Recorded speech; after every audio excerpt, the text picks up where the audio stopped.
साथियों, 8th पे commission इस महीने में होगी घोषणा और कौन से साल के कौन से महीने में घोषणा होने की संभावना है।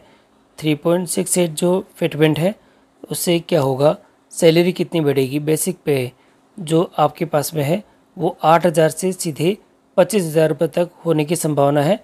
कर्मचारी की सैलरी में बहुत ही बेतहाशा वृद्धि होने की संभावना है और इसी के साथ इनकम टैक्स में भी क्या संभावनाएं रहेगी, इसकी पूरी जानकारी आपको आज की इस वीडियो के अंदर दी जाएगी। तो आप वीडियो को शुरू से अंत तक जरूर देखें और यदि आप हमारे चैनल पर नए हैं तो चैनल को सब्सक्राइब करके रखें, जिससे कि इस प्रकार के महत्वपूर्ण अपडेट जो कि हम आपके लिए लेके आते हैं आपको सबसे पहले हमारे चैनल के माध्यम से प्राप्त होते रहें। तो साथियों, शुरू करते हैं आज का वीडियो। साथियों, 8वें पे कमीशन की तैयारियां शुरू हो चुकी है। चुनाव में मिले झटके के बाद मोदी सरकार को याद आया मध्यम वर्ग और इम्पोर्टेंट न्यूज़ है और न्यूज़ छपी है निज प्रतिनिधि नई दिल्ली से। 10 साल तक केंद्र में उनकी बहुमत को सरकार थी। संख्या बल के दम पर लोक कल्याण की योजनाओं और देशवासियों को सीधे सेवाएं प्रदान करने या से लोगों के हाथों में अतिरिक्त पैसा देने के बजाय राजकोष को मजबूत करने के साथ ही प्रशासन के द्वारा जैसे जो साहसिक कदम उठाए गए हैं। इतना ही नहीं, पीएम मोदी ने सरकारी अनुदानों को रेवड़ियों के नाम भी दे दिया था। इसी दौरान संकेत दिए गए कि मोदी सरकार फिलहाल नए वेतन आयोग के बारे में नहीं सोच रही है, लेकिन एक ही चुनाव में सारी की सोच पलट दी गई है और मोदी सरकार अपने तीसरे कार्यकाल में विशुद्ध एनडीए सरकार बन गई है। लिहाजा भाजपा का आत्मविश्वास बिखरा बिखरा लग रहा है और यहाँ दे रखा है कि इसलिए समाज के हर स्तर के लोगों को अब खुश करने की कोशिश हो रही है। वित्त मंत्री निर्मला सीतारमण 1 महीने के बाद अंतरिम बजट पेश करेगी और संकेत मिल रहे हैं कि 8वें वेतन आयोग के गठन के साथ ही इसकी कवायद शुरू होने वाली है। यदि जो फैसले को मंजूरी मिल जाती है तो जो फरवरी 2025 के बजट में उनकी औपचारिक घोषणा होगी। हालांकि एक जो वर्ग का मानना है कि केंद्र सरकार तीनों राज्यों में होने वाले आगामी चुनाव में इसे बनाने की कोशिश करेगी।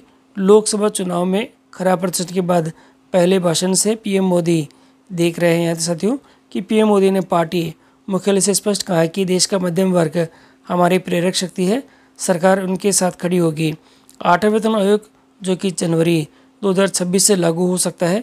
देखिए साथियों, इम्पोर्टेंट लाइन है कि कब से ये लागू होगा, तो जनवरी 2026 से ये लागू होने के संकेत है और यह 90 लाख केंद्रीय कर्मचारियों और 68 लाख रिटायर्ड कर्मचारियों के लिए खुशखबरी की होगी। केंद्रीय कर्मचारियों की सैलरी में बढ़ोतरी की रकम वेतन आयोग की सिफारिश पर फिटमेंट सेक्टर से बढ़ोतरी से तय होगी।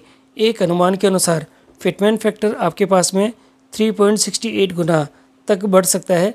देखिए साथियों, ये फिटमेंट फैक्टर है वो 3.68 गुना बढ़ सकता है। ऐसे में बेसिक में दे रखिए, बेसिक पे 8,000 से बढ़कर 25,000 हो जाएगी। देखिए साथियों, यहाँ पे ऐसे में जो बेसिक है वह 8,000 से सीधे ही 25,000 होने के संकेत हैं। और हालांकि इसके बाद सवाल आता है कि क्या सरकार आगामी बजट में इनकम टैक्स पर भी कोई रियायत देगी, तो यहाँ दिखाई दे रहा है क्योंकि सरकार और निजी जो आजीविका क्षेत्रों में जो मध्यम वर्ग है उसके लिए लंबे समय से इच्छा है कि उन्हें आयकर में छूट भी मिलनी चाहिए। इससे ज़्यादा बदलाव नहीं हुआ, परंतु बदलाव अभी तक नहीं हुआ है। इधर नए मंत्री शिवराज सिंह चौहान ने ग्रामीण विकास मंत्रालय की जो अपने उच्च स्तर की बैठक में कहा है कि सरकार की सामाजिक कल्याण योजनाओं को तेजी है और प्रभावी ढंग से चलाने पर जोर दिया जाएगा। उन्होंने मनरेगा, प्रधानमंत्री ग्राम सड़क योजना और लखपति दीदी योजना का जिक्र किया है। अधिकारियों ने कहा है कि महिला से जो स्वरोजगार योजना को और जो कि विस्तारित करने की जरूरत है, लेकिन चुनाव नतीजों के बाद चंद्रयान या गगनयान बुलेट ट्रेन से उतरकर सरकार अब जमीनी स्तर पर यहाँ पे आ गई है।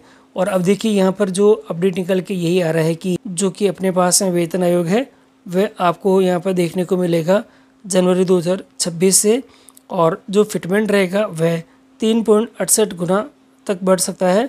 और ऐसे में जो सैलरी है वह 8,000 से 25,000 तक की बढ़ोतरी की संभावना यहाँ पे लग रही है। तो साथियों, अपडेट के लिए और जो नए अपडेट आएंगे उसके लिए आप चैनल पर बने, जैसे कि आपको सभी अपडेट हमारे चैनल के माध्यम से प्राप्त हो रहे हैं। हमारे टेलीग्राम ग्रुप से जरूर जुड़े, जिसका लिंक आपको डिस्क्रिप्शन बॉक्स में उपलब्ध है।